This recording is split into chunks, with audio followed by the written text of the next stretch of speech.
Welcome to Hong Kong! They say Hong Kong is one of the most expensive cities in the world. Properties are expensive, cars are expensive, the general cost of living is high. Is that true? And that's why we are here today to find out for you. Hi everyone, my name is John, one half of the Corporate Breakout Couple. My wife Fran and I, besides coming here to eat our way through Hong Kong of course, is to find out whether Hong Kong has become a lot more expensive since the last time we visited about 6 to 7 years ago. Has inflation caught up? Let's find out together. Similar to many of our other cost of living videos, we'll break down for you in the different cost categories such as accommodation, groceries, transport, food and many more, and at the end we'll provide a budget for you to have a top-down perspective of what the cost of living is here like in Hong Kong. But before that, do hit the like button, subscribe and join our YouTube family. Hong Kong is one of the most influential cities in Asia and one of the world's most important financial centers and commercial ports. Hong Kong is a hotspot for any number of leisure and cultural activities. It is also a shopper's haven. It is a food haven, and it can offer everything from street markets to chic boutiques and amazing shopping malls. My favorite food when I come to Hong Kong is beef congee. Look at that. I love it so much. And in Hong Kong, they make the silkiest, smoothest, tastiest congee ever, and the beef practically melts in your mouth. So this is fantastic. Now for prices, we are in a very authentic traditional shop, and it starts from 40 all the way to maybe 80 Hong Kong dollars per bowl. Of course, I loaded my bowl with lots of goodies, so it's century egg and beef. Yummy! Welcome to Count's Roast Goose. We waited for 40 minutes and guess what? We were so lucky. We squeezed in at the few last spots available, not for seats, but for the roast goose. And we've ordered half a roast goose. And when you're in Hong Kong, you must come here to eat roast goose. Because coming to Hong Kong to eat roast goose is an absolute must, like how when you go to Penang, you must eat char kway teow. Dinner for two at this one-star Michelin came in at Hong Kong dollar 447. I'm at a popular Hong Kong cafe that you can see a lot of locals having their dinner here, and you can see the dishes that are offered, the different soup-based dishes with noodles, and you can also do your own combination. So a typical combination that you can add, for example, a different protein, eggs or vegetables, will come out to around 46 plus 8 plus 8, so about 60 to 70 Hong Kong dollars. And then these are the drink selection. This is a food, very popular food among the locals. The hot drinks are around 18 Hong Kong dollars, cold drinks are 21 Hong Kong dollars. So you add together, a dinner will cost roughly between 10 to 12 US dollars, which is around 80 to 90 Hong Kong dollars. If you come to Hong Kong, you must come to an old school coffee shop like this. More than 70 over years since they have started, and it's very tight and narrow, and you got to share seats with people. And we're going for some really old school stuff like this pork bun, like this condensed milk, it's sweet one, and then this is the signature, the French toast, and you must put the maple syrup over it later. So food like this are typically in Chinese, and there are some pictures, but of course you can just point to the pictures if you don't understand Chinese, and there is a minimum charge of 40 Hong Kong dollars per person. So a meal like this per person typically goes around 50 to 60 Hong Kong dollars for one breakfast. Hong Kong is very famous for the Hong Kong milk tea. However, the coffee culture has permeated into the city, and there's many coffee and cafe shops all over the city. You can easily find international brands and local chains all over Hong Kong. Of course, we cannot forget bubble tea, which also has a strong presence here. We're at this really yummy dim sum place very near our hotel, and it's called Dim Sum Square. And look at all the food that we have. And this is in Hong Kong, right? So very authentic. And altogether, 12 different dishes. It costs 441 Hong Kong dollars, and that includes John's milk tea as well. Hey guys, we're at Yat Lok, and this guy has won 1 Michelin star 9 years in a row, okay? And we're here for the famous goose, and then we ordered some siu yok as well. So let's dig in, because this is our last night in Hong Kong. If you don't feel like queuing up for Michelin food, there's always other roast goose and roast meat shops everywhere else in Hong Kong. You can also take a pick from the new to the traditional dim sum shops scattered all over the city. If you're ever hungry at night, have no fear. Hong Kong is literally littered with street foods and corner shops selling all kinds of delicious food every night. including desserts and tong suis that open late into the night. As Hong Kong is a cosmopolitan city, there are plenty of ways to get around, whether it's by taxi, ferry, rail, bus, or tram. The city claims one of the world's safest, most efficient, and frequent public transport systems. Taking the tram between the west and east of Hong Kong Island is not only a unique experience, but is also affordable, taking for a adult price of 3 Hong Kong dollars if you want to hit the main city areas. The iconic red Hong Kong taxis are available everywhere as well if you are tired of walking and you want to escape the human crowd. As Hong Kong roads are narrow and congested, it is not advisable to own a car or to rent a car to drive in Hong Kong, as the prices are crazily expensive as well, not just about the price of the car, but in terms of parking lot spaces. Having said that, we do notice an increasing adoption of electric vehicles in Hong Kong as we see brands like Tesla and BYD everywhere. A common means of transportation is the train and the buses in Hong Kong. Why? Well, because Hong Kong roads are very narrow, cars are very expensive, parking is limited, so a lot of people just take the trains. And for a normal train ride, let's say 3-4 stops, it's about 5 Hong Kong dollars, and it can go all the way up to 10-15 Hong Kong dollars if the stops are longer, let's say 10 stops. All you need to have is an octopus card, and this is your ticket to go to anywhere in Hong Kong, including buying food and drinks at convenience stores. Hong Kong, being a huge city, contains people from all walks of life. Therefore, for the locals, they like to shop at alleyways and street corners where you can get local produce at local prices. Where do you find all your grocery needs? Well, supermarkets like these, like the ones behind me, Coles and U-Mart. Coles is an Australian brand, and you also have the high-end ones like Sogo and City Super, which are in the larger shopping centers. And of course, you've got your street vendors as well, where you can buy your local produce like fruits and vegetables, pork, meat, chicken, and whatnot. Here we are browsing the aisles in a supermarket, and even though we find that the produce here is fresh, it is not as well stocked and varied as compared to Singapore. However, in terms of fruits and vegetables, the good news is that Hong Kong gets a lot of its produce from the other cities of China, so they are very abundant and fresh. If you are an expat living here in Hong Kong and you miss the taste of home, or you want some foreign product that is not available in the local markets, you can find them in the different supermarkets, but you need to know which supermarket to go to, because Hong Kong imports a lot of foreign products, but they are not stocked in one single location. They say Hong Kong properties are one of the most expensive ones in the world. Well, it's right up there among the top 5 with Monaco, New York, Singapore, and Tokyo for sure.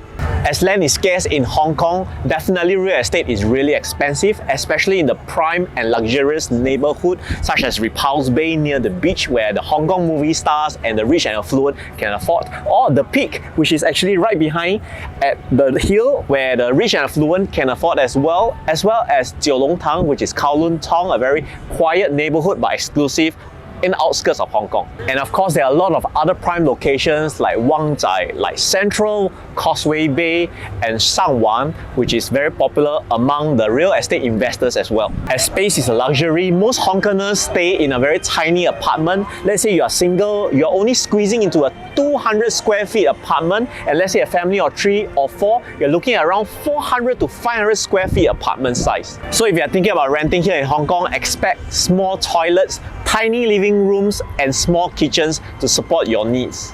Okay, let's take a quick scan for rental properties in Hong Kong, and I've narrowed it down to 4 main locations: Central, Mid-Level Central, Shanghuang, and Wang Zai. Rental in Hong Kong is definitely not cheap, and you're getting a tiny apartment as well, like this one in Wang Zai. 1 bedroom, 1 bath is saleable area. Look at this number here, 379 square feet, and the rental goes for around 18,500 Hong Kong dollars, which works out to be around 2,300 US dollars per month. Like this other one in Wang Zai is not furnished, and you have other ones in Central, which is slightly nicer looking or slightly better location as well, 337 square feet. This one is Shanghuan, which is 2 bedroom, 1 bath, 393 square feet at 18,900 Hong Kong dollars. This one is central, 2-bedroom, 1 bath. Let's check out a few rental units. This one in Wang Zai, which goes for 19,000 rental Hong Kong dollars per month at 228 square feet for saleable area. It's unfurnished. You can see the areas that they shown to you is quite new. For Hong Kong unit, it's actually pretty new for this one in Wang Zai. Just that it's a little small for a studio flat.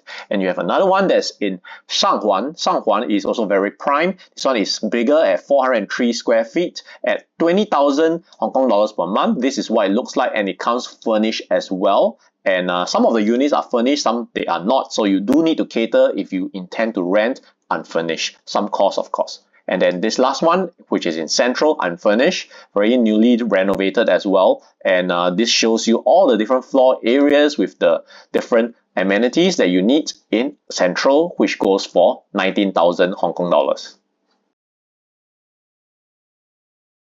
I'm currently standing at IFC Mall, and IFC stands for International Finance Center, which is the heart of the financial district in Hong Kong. And behind me is all the office blocks, and people are strolling in because now it's lunchtime, so they're heading off to lunch. And this reminds me of MBFC in Singapore, where you work in the heart of the financial district and then you go off into the mall for lunch. And I can relate because I used to work at Raffles City. I also used to work at Takashimaya at Orchard Road, and I'm telling you, it's no fun working in a mall because you're surrounded by beautiful things, beautiful restaurants, but you're here for work. So how is it like working in Hong Kong? Well, judging by the faces that I see walking past me in the MTR or in the malls during lunchtime, it ain't so fun, let me tell you that, because Hong Kong is a very high stress, fast-paced work environment, be it morning, noon or night. Yes, even after work, people are still rushing off, walking very fast along the MTRs, rushing to go home, catching a few hours of me time before the whole day starts again. Can you imagine a Monday night at Times Square? It is still very packed, very crowded, even at 8, 9, even 10 p.m. Why? Because Hong Kong houses are very small, so people don't really like to stay at home and chill at home. They rather be out and about, and they treat their place of residence more like a overnight stay, right? Where they just go home to sleep, but they don't really spend a lot of time there because everything's very small, very cramped.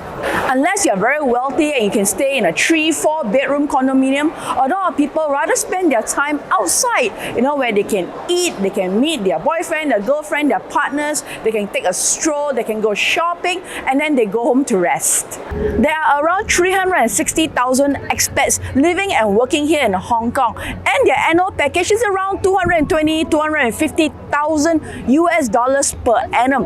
That's a lot, isn't it? However, a large chunk of it goes to their cost of living, especially the rental.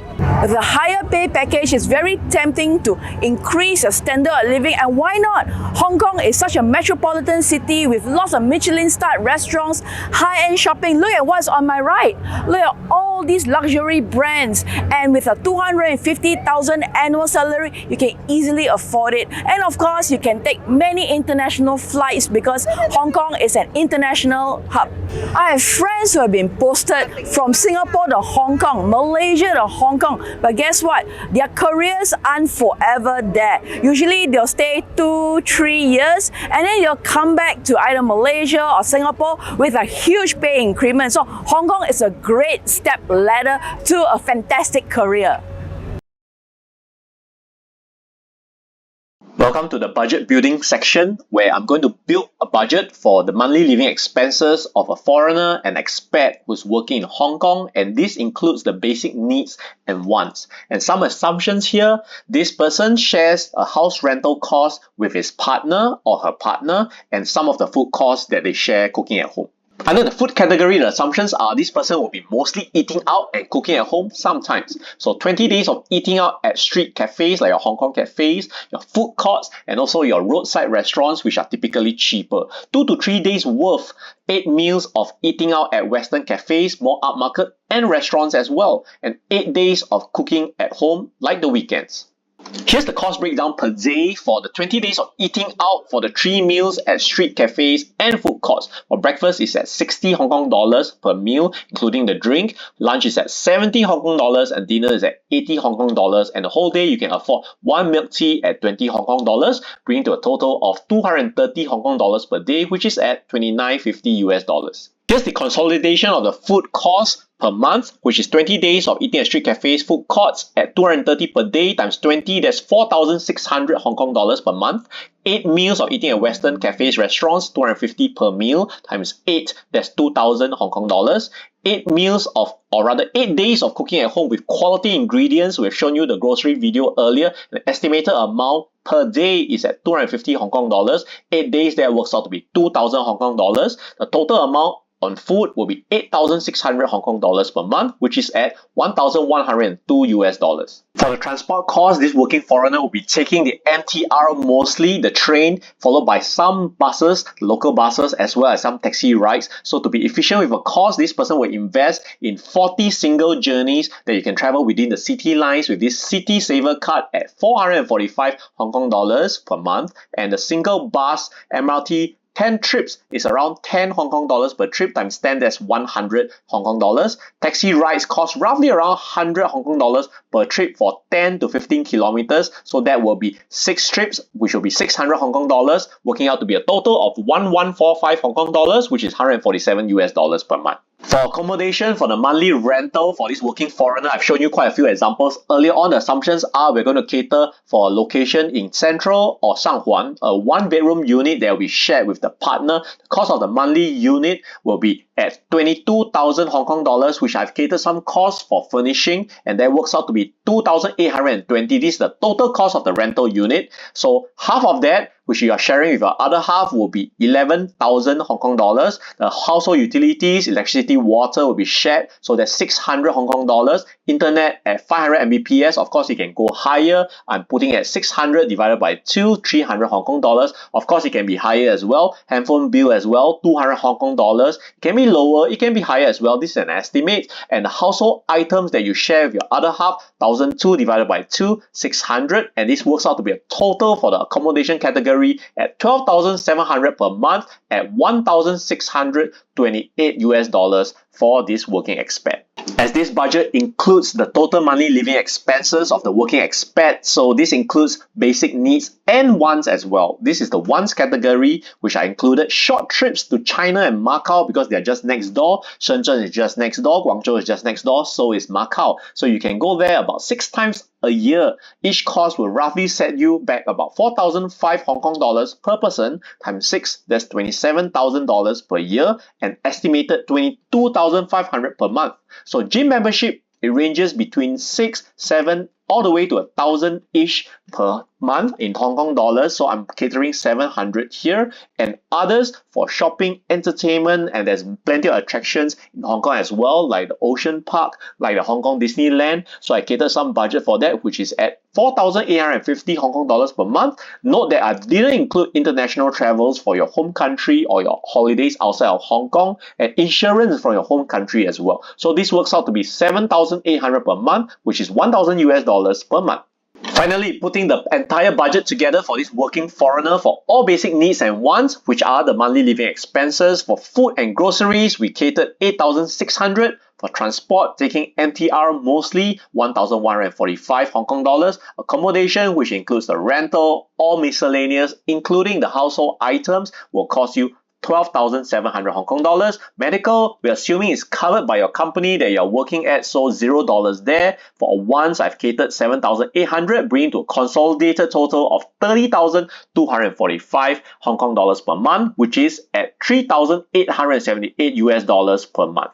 Looking at this budget, it's not exactly a super high life budget. I would say it's a middle working income person's budget, a working foreigner. And of course, accommodation is the most expensive at 12,700. That is definitely without a cost because of scarcity of land. Food and groceries is not cheap as well. And if you want your wants like your entertainment, your different attractions and shopping as well, it's definitely not cheap. So 3,878 will get you a kind of a middle class income kind of experience. And if you compare with other cost of living videos that we have done for you, whether it's in Singapore, in Malaysia, in Thailand, in Indonesia, even in South Korea, Hong Kong actually is higher than the others. We are looking at around the same middle class income kind of level.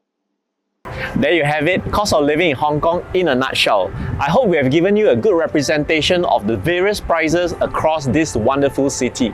It's fair to say pre-pandemic and post-pandemic there's definitely a price difference in terms of the cost because of inflation, at least a good 30 to 40% more expensive. So before you think about relocating here in Hong Kong to live and work, do your due diligence on the cost because it ain't cheap, that's for sure. And this is us, the Corporate Breakout Couple, and we are signing off. Do hit the like button and subscribe to join our YouTube family so that we can create more videos like this for you.